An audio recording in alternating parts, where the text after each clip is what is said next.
narrated for pure entertainment only. Eeyore and the Balloon Tree. Spring had come to the 100-acred wood. The sun was shining, the bees were buzzing, and Winnie the Pooh was walking in the forest. Pooh hummed a little hum as he walked, thinking what a fine thing it was to be a bear in the spring. Not far away at the edge of a pond, Eeyore was practicing his smile. First he raised one corner of his mouth, then he raised the other. Somehow he couldn't keep them both up at once.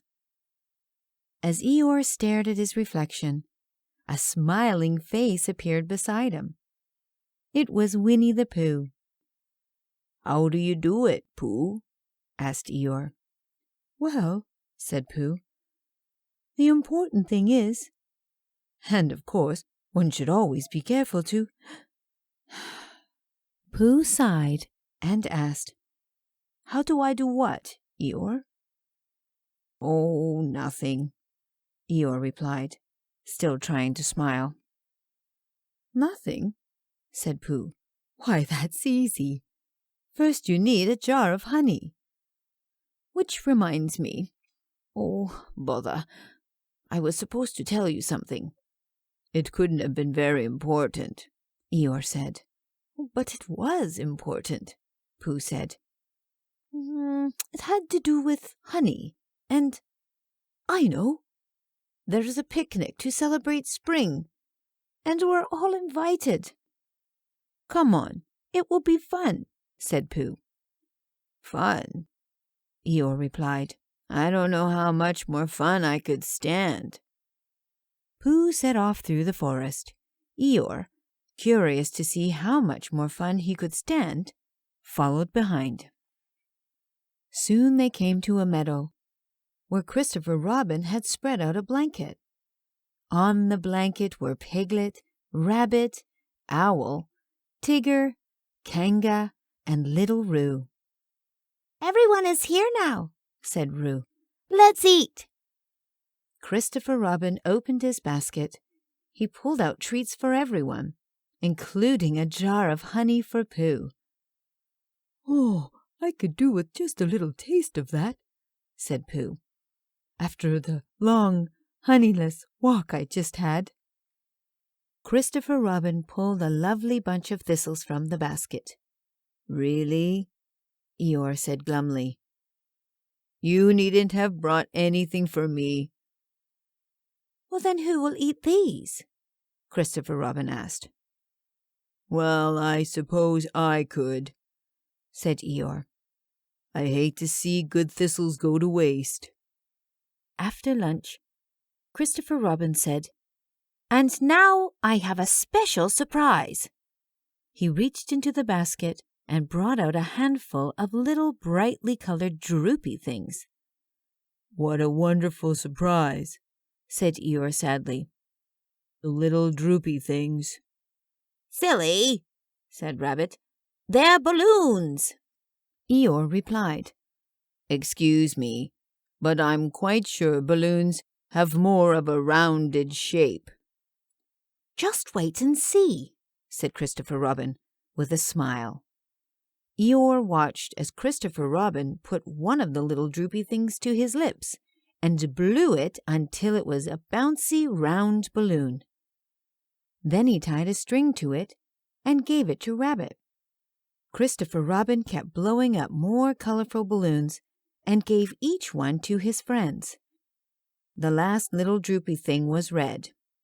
"This one is for you, Eeyore," said Christopher Robin. He blew until the red balloon was big and shiny. Then everybody went running through the meadow, the balloons bobbing behind them like happy thoughts. As Eeyore trotted along behind the others, he suddenly heard a loud pop. Eeyore looked up at the tree above him. There, hanging from a branch, was a small piece of red rubber that used to be his balloon. Eeyore pulled the string, and the piece of balloon fell to the ground.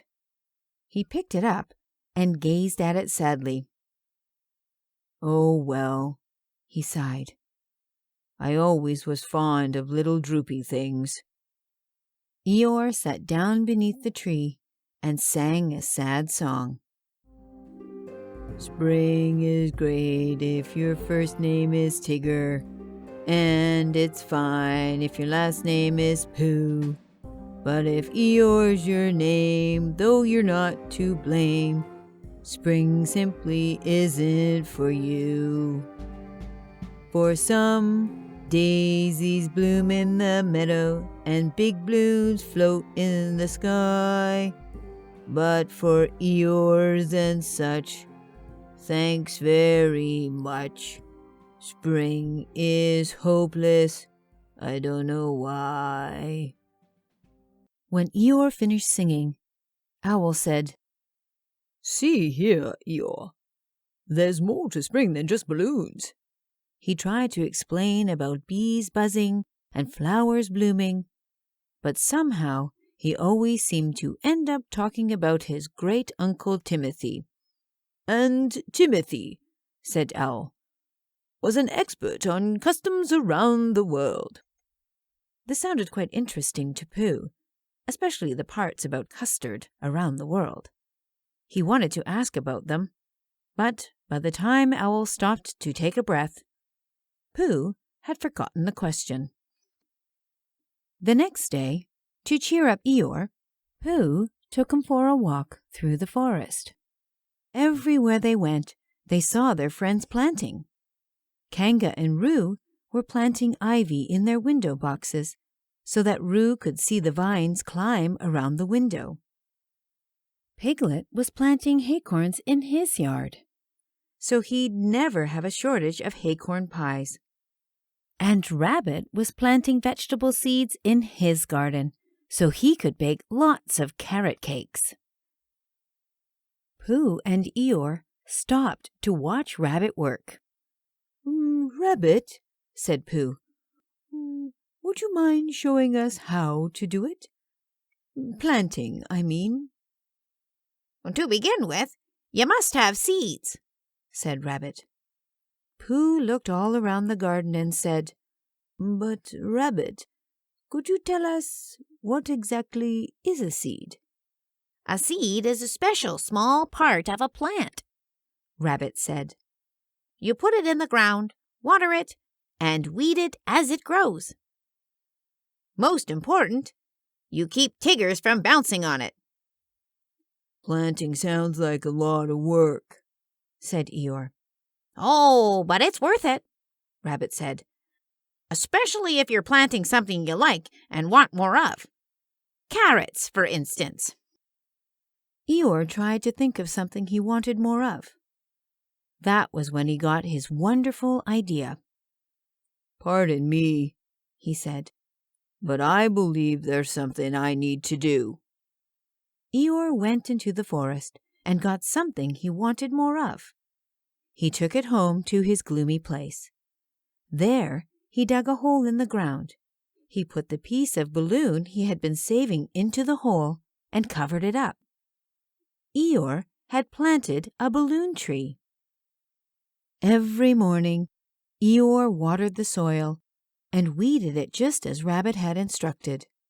Then he sat back and dreamed of the day when his balloon tree would be tall and beautiful, with colorful balloons hanging from every branch.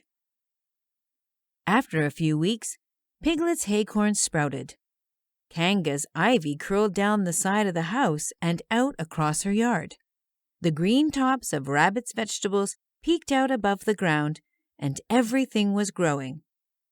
Well, almost everything. Eeyore sat staring at the ground, watching for signs of a balloon tree. Seeing none, he shook his head sadly. "Well, what can one expect?" he sighed. "Pardon me, Eeyore," said Pooh as he came wandering by, "but what are you looking at?" "I'm looking at my balloon tree," Eeyore said. "How do you like it?" Pooh inspected the ground and said, "It's really quite nice, though not as balloonish as most. Don't you think? Eeyore told Pooh about his wonderful idea, how he had planted a small part of the balloon, and how he had watered and weeded it every day. He had even stood watch to make sure it was safe from Tigger bounces. But despite all his hard work, there was no balloon tree. Pooh was sorry to see Eeyore so sad, but being a bear of very little brain, he didn't know what to do, so he hurried off to see Christopher Robin. The next day, as usual, Eeyore trudged out of the forest and into the meadow to see if his tree had started to sprout. There, growing straight up out of the ground, was a balloon tree.